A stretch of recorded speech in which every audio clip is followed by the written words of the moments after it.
So let's talk about why that executive functioning need is challenged too. So the reason why it's so critical and why the people struggle with executive functioning is because people who experience ADD and ADHD, the blood flow doesn't reach the front part of the brain. It doesn't reach, well, some blood flow reaches the front part of the brain, obviously, but the amount that's needed doesn't access the prefrontal cortex. So the prefrontal cortex is stunted because of that.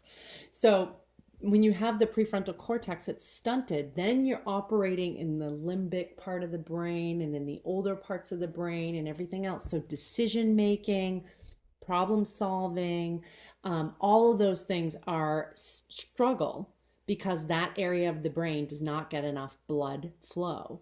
So the first thing, the easiest thing too, is to increase the blood flow. So how can we increase the blood flow?